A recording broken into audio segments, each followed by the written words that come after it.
할렐루야. 오늘은 11월 7일 월요일입니다. 오늘도 정시 매일 예배에 나아가시는 우리 모든 성도님들을 주님의 이름으로 축복합니다. 다 함께 사도신경으로 우리의 신앙을 고백하며 나아가겠습니다. 전능하사 천지를 만드신 하나님 아버지를 내가 믿사오며 그 외아들 우리 주 예수 그리스도를 믿사오니 이는 성령으로 잉태하사 동정녀 마리아에게 나시고 본디오 빌라도에게 고난을 받으사 십자가에 못 박혀 죽으시고 장사한 지 사흘 만에 죽은 자 가운데서 다시 살아나시며 하늘에 오르사 전능하신 하나님 우편에 앉아 계시다가 저리로서 산자와 죽은 자를 심판하러 오시리라. 성령을 믿사오며 거룩한 공회와 성도가 서로 교통하는 것과 죄를 사하여 주시는 것과 몸이 다시 사는 것과 영원히 사는 것을 믿사옵나이다. 아멘. 다 함께 찬송가 342장 찬양하시겠습니다.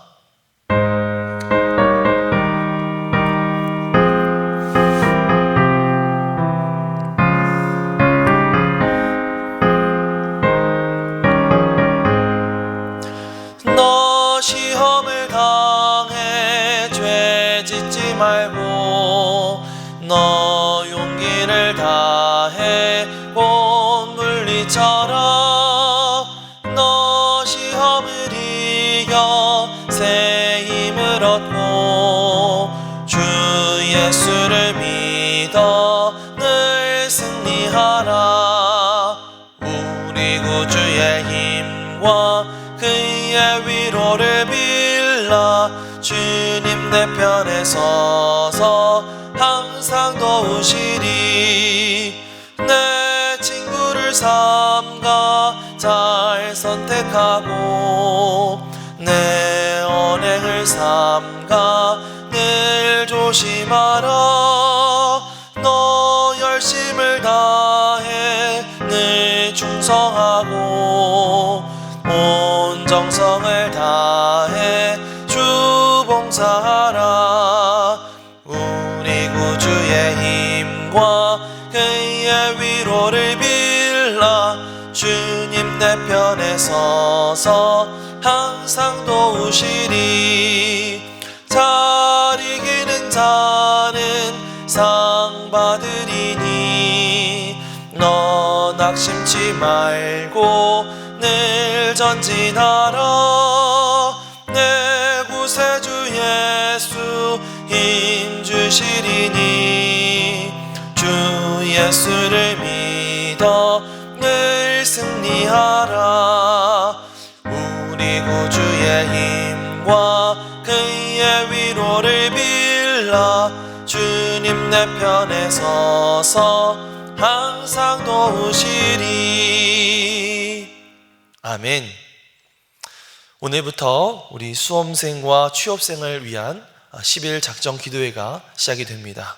이 시간 우리 수험생들과 우리 취업생들을 위해서 함께 기도하겠습니다. 먼저 수험생 명단입니다.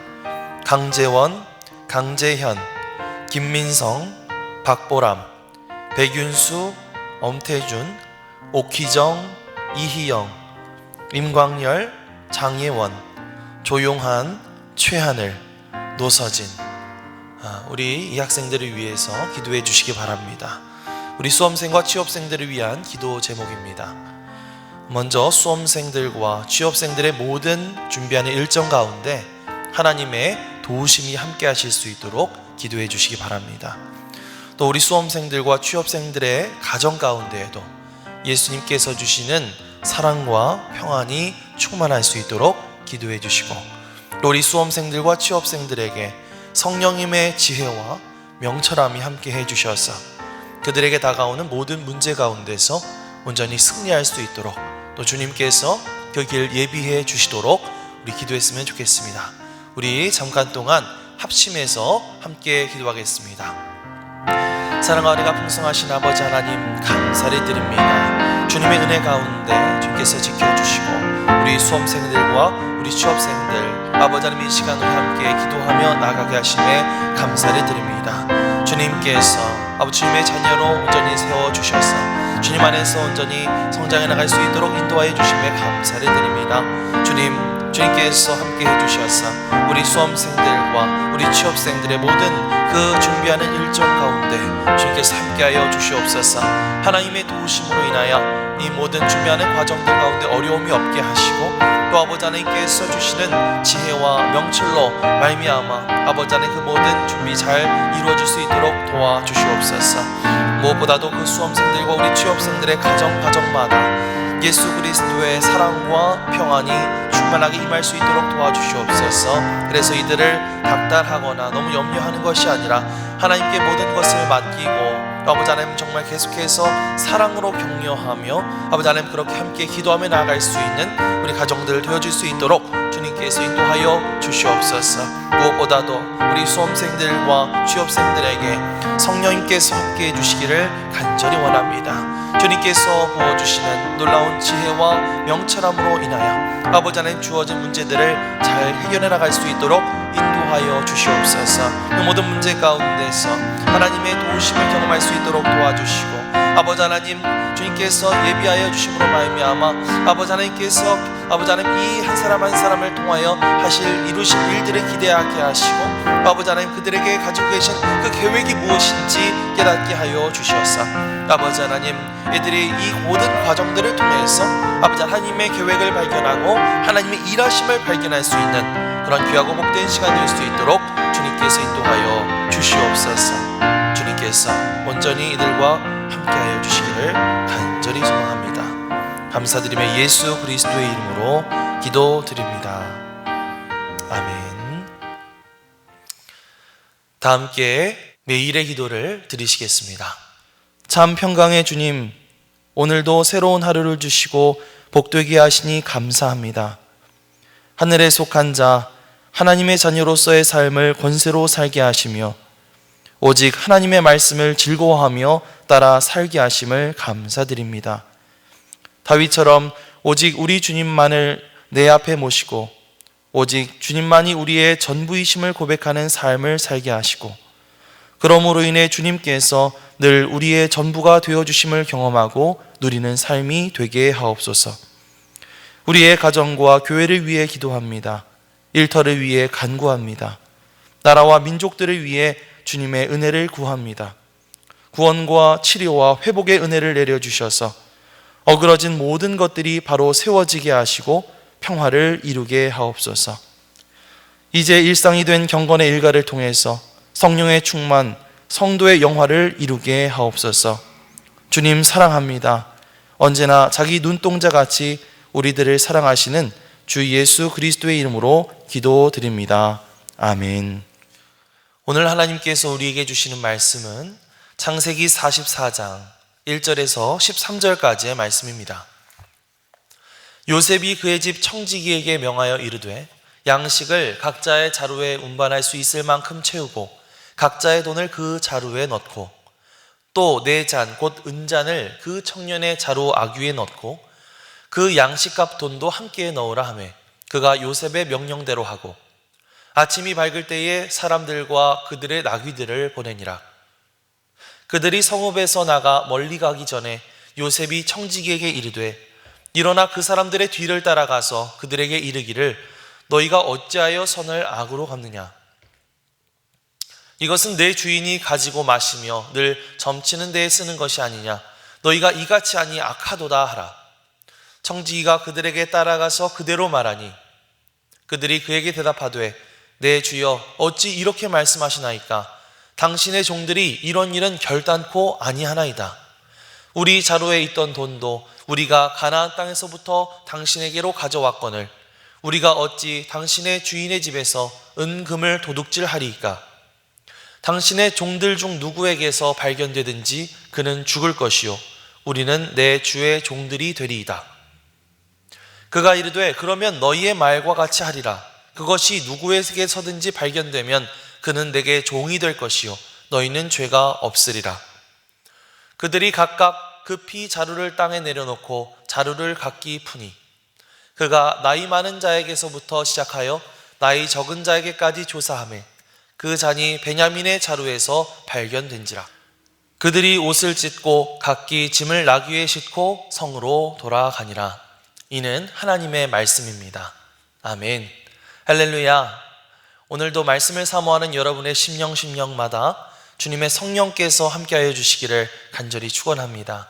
이 시간에는 시험의 목적이라는 제목으로 하나님의 말씀을 함께 나누겠습니다. 가나안 땅에 불어닥친 이 7년의 흉년으로 식량을 구하기 위해 애굽으로 갔던 야곱의 아들들은 참 이상한 일을 겪게 됩니다. 애굽의 총리라는 사람이 갑자기 정탐꾼이라고 몰아세우질 않나, 형제 한 명을 볼모로 잡아두고는 막내 동생을 데리고 오라고 하질 않나, 이 동생을 데리고 왔더니 융숭한 대접을 하질 않나, 도무지 종잡을 수 없는 이 애굽 총리의 행동 때문에 야곱의 아들들은 어리둥절했습니다. 그러나 어쨌든 좋은 음식을 대접받고 식량도 든든히 얻게 된 야곱의 아들들은 이 가벼운 마음으로 발걸음을 옮길 수가 있었습니다. 볼모로 잡혔던 시므온도 풀려났고, 아버지께서 그토록 애지중지 걱정하시던 베냐민도 무사히 집으로 돌아갈 수 있게 되었으니 얼마나 기분들이 좋았을까요? 자, 그런데 그렇게 애굽의 성을 떠나 얼마 가지도 않았는데 문득 한 무리의 애굽의 군인들이 쫓아오는 것이었습니다. 애굽의 총리의 청지기, 이 관리인이 그들에게 다가와서 다짜고짜 호통을 치는 것이었죠. 너희가 어찌하여 선을 악으로 갚느냐? 왜 총리님이 사용하는 은잔을 훔쳐갔느냐, 이 나쁜 놈들아. 이렇게 얘기를 하는 것이었습니다. 이럴 때 알맞은 표현이 있죠. 억울해서 펄쩍 뛴다, 이런 표현이 있는데요. 정말 말 그대로 야곱의 아들들은 너무 억울해서 펄쩍 뛸 지경이었습니다. 이들이 뭐라고 말했는지 7절에서 9절 말씀을 함께 보겠습니다. 그들이 그에게 대답하되 내 주여 어찌 이렇게 말씀하시나이까? 당신의 종들이 이런 일은 결단코 아니하나이다.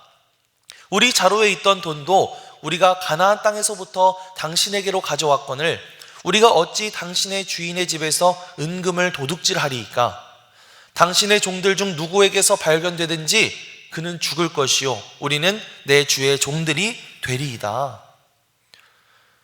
맹세코 절대로 아닙니다. 저희가 어떻게 총리님 집에서 도둑질을 하겠어요? 만약 뒤져서 그것이 진짜 발견된다면 그 사람은 정말 죽어 마땅하고 저희 모두는 총리님의 종이 되겠습니다. 진짜입니다. 이렇게 얘기를 했던 것이죠. 그래서 이 요셉의 청지기는 하나씩 형제들의 짐을 풀어 수색을 시작했습니다. 아니, 그런데 이게 웬일인가요? 이 막내 베냐민의 짐 보따리에서 총리의 은잔이 나온 것이죠. 이 모습을 봤을 때 이 형제들의 심정이 어땠겠습니까? 아주 적절한 표현이 있는데요. 귀신이 고칼 노릇이다, 아니면 미치고 펄쩍 뛴다, 이런 표현들이 너무나 적합한 표현들일 것 같습니다. 맹세코 절대로 아니라고, 만약에 발견되면 총리의 종이 되겠다고 그렇게 말했었는데 베냐민의 짐에서 진짜 은잔이 나오게 된 것이죠. 형제들은 억울함과 비통한 마음에 자신들의 옷을 찢으며 다시 성으로 발걸음을 옮길 수밖에 없었습니다. 자, 그런데 지금 이게 도대체 어떻게 된 상황이었을까요? 설마 베냐민이 진짜 총리의 은잔을 훔쳤을 리가 없을 텐데 말이죠. 사실 이 모든 것은 당시 애굽의 총리였던 요셉의 계략이었습니다. 요셉이 그의 청지기, 즉 관리인에게 시켜서 자기 동생 베냐민의 식량 자루에 그 은잔을 넣어두게 했던 것이죠. 그리고 베냐민을 범인으로 몰아서 형제들을 다시 붙잡아 오라고 했던 것입니다. 자, 오늘 말씀 1절에서 2절 말씀을 함께 볼게요. 요셉이 그의 집 청지기에게 명하여 이르되 양식을 각자의 자루에 운반할 수 있을 만큼 채우고 각자의 돈을 그 자루에 넣고 또 내 잔 곧 은잔을 그 청년의 자루 아귀에 넣고 그 양식합 돈도 함께 넣으라 하매 그가 요셉의 명령대로 하고. 자, 그런데요, 왜 요셉은 이런 계략을 꾸몄던 걸까요? 왜 베냐민의 자루에 은잔을 넣어서 죄를 뒤집어 쓰게 만들고 형제들을 모조리 다시 끌고 오게 만든 걸까요? 예전에 혹시 자신을 애굽에 팔아넘긴 형들이 너무 괘씸해서 형들한테 복수를 하기 위해서, 형들을 골탕 먹이기 위해서 이런 행동을 하는 것일까요? 우리는 요셉의 이러한 알 수 없는 행동에 의아함을 느끼게 됩니다. 자, 사실 그것은요, 요셉이 자기의 형제들을 한번 시험해 보고 싶었기 때문입니다. 약 20여 년 전 요셉의 형들은 요셉을 애굽에 팔아 넘겨버렸죠. 그들은 모두가 한 아버지 밑에서 태어난 그런 형제들이었지만 요셉이 마음에 안 든다는 이유로 형제의 우애 따위는 내팽개쳐 버렸습니다. 그래서 요셉이 자신의 정체를 밝히기 전 형제들 사이에 혹시 그런 마음이 여전히 남아있는지, 아니면 이제는 그때의 일을 뉘우치고 그 형제들이 돈독하게 지내는지, 그것이 굉장히 궁금했던 것이죠. 그래서 지난번에는 시므온을 붙잡아 두었던 것이고 이번에는 가장 막내인 베냐민을 붙잡아 두었던 것입니다. 한편으로 형제들 입장에서는요, 참 가장 어렵고 또 그런 극한 상황에 몰리게 된 셈입니다. 집 근처도 아닌 먼 타국에서, 그것도 애굽이라고 하는 아주 강력한 나라의 2인자인 총리 집에서 이 도둑질을 한 셈이 되었으니까 이 얼마나 큰 죄가 되었겠어요. 형제들은 너무나 당황스럽고 이 곤혹스러운 상황에 처하게 된 것입니다. 하지만 바로 그것이 요셉이 계획한 상황이었습니다. 왜냐면요, 사람은 이 어려운 상황, 극적인 상황 속에서 자신의 그 본래의 모습이 가장 잘 드러나는 법이기 때문이죠. 만약 형제들 사이가 예전에 그 요셉을 대하던 때와 별반 다르지 않았다면 어땠을까요? 아마 형제들은 이른바 꼬리 자르기를 했을 겁니다. 자기들이 살기 위해서 베냐민을 버려두겠죠. 왜냐하면 베냐민이 혼자 잘못한 거니까 베냐민을 노예로 삼으시고 저희들은 좀 보내주십시오, 이렇게 주장할지도 모릅니다. 그런데 만약 정말로 그렇게 나왔다고 한다면 정말 요셉은 너무나 실망했겠죠. 그래서 이 못된 형들에게 진짜로 벌을 줄 수도 있었을 것입니다. 그런데 만약 이런 어려운 상황 속, 이런 극적인 상황 속에서도 베냐민을 보호하고 어떻게든 그를 지켜주려고 한다면, 이 형들이 이제는 정말 반성하고 있구나, 이제 이들의 우애가 이전보다 훨씬 더 돈독해졌구나, 이제는 정말 서로를 아껴주고 지켜주려고 하는구나, 이제는 정말 믿을 수가 있겠다, 이렇게 생각할 수가 있을 것입니다. 요셉은요, 그러한 형들의 변화를 알아보기 위해서, 다시 말하면 형들의 그러한 본성이 어떠한지를 시험해 보기 위해서 형들을 이런 극적인 상황으로 몰고 갔던 것이죠. 살다 보면요, 우리도 마찬가지로 이런 극한 상황, 어려운 상황, 힘든 상황에 처하게 될 때가 있는 것 같아요. 그런데요, 그것은 때때로 하나님께서 우리를 시험하시기 위해서 일부러 우리를 그런 극한 상황으로 몰고 가시는 경우들이 있다고 하는 것입니다. 마치 요셉이 형들을 시험하기 위해 그런 어려운 상황으로 몰고 가는 것처럼 말이죠. 그런데요, 그런 어려운 상황에 처하게 되면 우리는 우리가 가지고 있었던 본성이 무엇이었는지 아주 적나라하게 보게 됩니다. 사실 우리는 삶을 살아가면서 또 사람들을 대하면서 고상한 척 할 수도 있고 겉으로는 착한 척, 가면을 쓰고 살아가는 경우들이 많죠. 하지만 그런 극한 상황이 되면 우리는 우리가 쓰고 있는 가면을 벗어던지고 우리의 민낯을 보여주게 됩니다. 성경을 읽다가 이 욥기 말씀을 읽다가 굉장히 충격을 받은 사실이 있었어요. 사탄이 하나님의 허락을 받고 이 욥을 시험하죠. 그러면서 그를 아주 극한 상황으로 몰고 갑니다. 그의 자식들도 다 죽게 되고 모든 소유가 다 약탈당하고 다 파괴되는 그런 일들이 나타났죠. 거기서 끝나는 것이 아니라 이 욥은 머리끝부터 발끝까지 이 악성 종기가 나서 온몸에 고통을 겪게 됩니다. 그런데 이런 극한 상황을 겪게 되니까 욥과 함께 이 모든 재앙을 겪었던 아내가 절규하면서 말합니다. 뭐라고 말하냐면, 여보, 이래도 당신은 여전히 신실함을 지킬 겁니까? 차라리 하나님을 저주하고 죽는 게 낫겠습니다. 이렇게 얘기를 합니다. 사실 얼마 전까지만 해도 굉장히 부유하고 또 자녀들도 많고 잘 나갔었던 때의 이 욥의 아내는 고상하고 굉장히 우아하고 믿음 좋은 그런 사모님이었겠죠. 그런데 지금 이 모든 것을 잃게 되는 그런 극한 상황에 처하게 되자 뭐라고 말합니까? 하나님을 저주하고 죽는 게 낫겠습니다. 이렇게 이야기하는 것이죠. 극한 상황 속에서 그녀가 자신의 본성을 드러내고 자신의 민낯을 드러낸 것입니다. 이와 마찬가지로 하나님은요, 이런 극한 상황 속에서의 시험을 통해서 우리의 진실된 모습이 무엇인지, 우리의 진짜 마음이 어떠한지를 알기 원하시는 것이죠. 저도 이렇게 일상을 살다 보면요, 종종 저의 부끄러운 민낯을 보게 될 때가 있어요. 저는 이제 새벽 기도부터 시작해서 또 낮에 여러 가지 사역들을 하고 어떤 때는 저녁 예배도 드리고 그렇게 하루의 모든 일과를 마치고 저녁이 되면 또 굉장히 피곤하죠. 근데 또 집에 오면은 또 집 아이들이 기다리고 있습니다. 아이들이랑 이렇게 놀아주고 밥도 먹이고 씻기고 또 재우는 그런 일들도 해야 되잖아요. 그런데 이제 애들도 빨리 재우고 나서 나도 좀 쉬고 싶은데 어떨 때 보면 애들이 밤 9시, 10시가 넘어서도 잠을 안 자는 거죠. 피곤해 죽겠는데 잠을 안 자는 겁니다. 근데 그럴 때 저도 모르게 화가 나는 거죠. 그래서 아이들한테 혼을 내는 것입니다.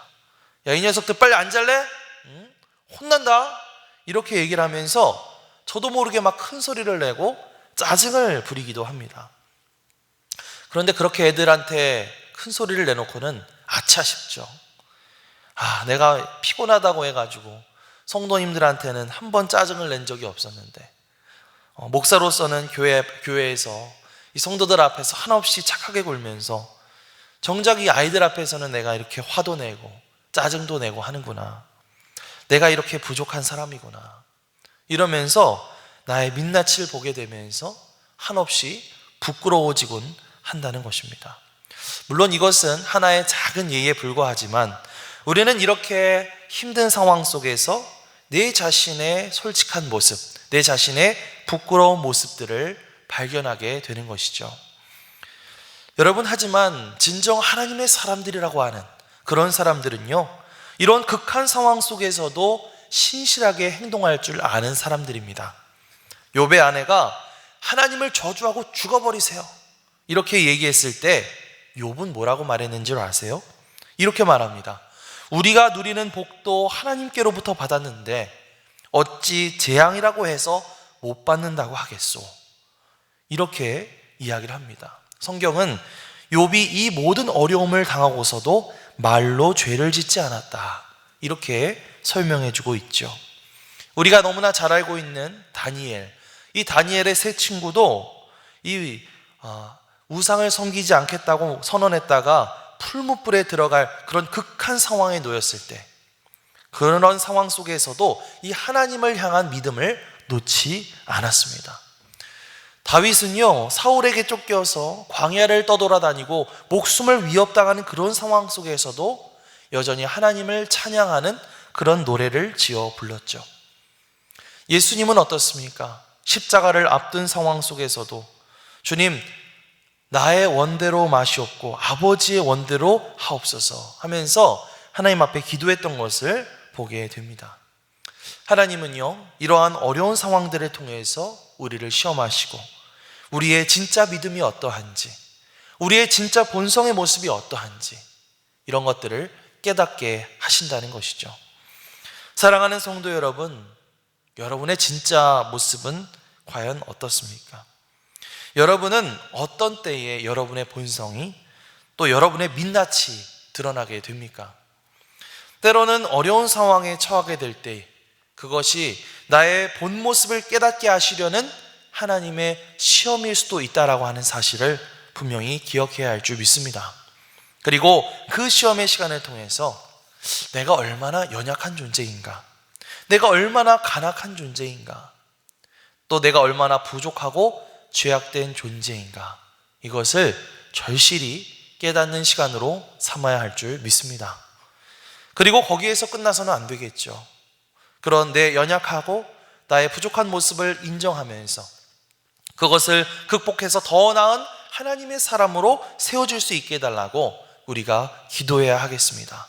뭐라고 기도해야 될까요? 하나님, 그렇습니다. 이것이 나의 본성입니다. 이 추악하고 찌질한 이 모습이 나의 민낯입니다. 저는 이렇게 부족하고 연약한 사람입니다. 이 추악하고 찌질한 모습이 나의 민낯입니다. 이런 나에게 긍휼을 베풀어 주시옵소서. 내가 이러한 어려운 상황 속에서도 변함없이 하나님 앞에 신실하고 사람들 앞에 성실하게 행동할 수 있도록 나의 마음을 붙잡아 주시옵소서. 이렇게 솔직한 마음으로 기도하며 나아가야 할 줄 믿습니다. 그렇게 어떠한 상황 속에서도 하나님이 기뻐하시는 모습으로 그렇게 세워져 나갈 수 있는 우리 큰믿음 유신교회 모든 성도님들이 되시기를 주님의 이름으로 간절히 축원합니다. 아멘. 기도하겠습니다. 하나님, 감사합니다. 오늘 말씀 속에서 요셉이 자기 형들의 진심을 알아보려고 계속해서 그들을 극한 상황 속으로 몰고 들어가 시험하려는 것을 볼 수가 있었습니다. 우리도 때론 어려운 일을 당할 때에 나의 악한 본성, 찌질하고 치사한 나의 민낯이 고스란히 드러나는 것을 경험할 수 있습니다. 하나님, 이것이 우리의 연약하고 부족한 모습임을 고백합니다. 나의 추악한 모습을 용서하시고 내 자신의 부족함을 깨닫게 하시며 그런 우리를 단련시키시고 변화시키셔서 어떠한 상황 속에서도 하나님 앞에 신실하고 사람들 앞에 성실하게 살아갈 수 있도록 우리를 인도하여 주시옵소서. 감사드리며 예수 그리스도의 이름으로 기도드립니다. 아멘. 이제는 우리의 구세주가 되시며 대속자가 되시는 예수 그리스도의 구속의 은혜와 아버지 하나님의 사랑과 성령님의 교통하시는 은총이 오늘도 정시 매일 예배를 통해서 성령 충만하며 또 성도의 영화 가운데 살길 원하는 주의 사랑하는 모든 권속들 위에 영원토록 함께 하시기를 간절히 축원하옵나이다. 아멘.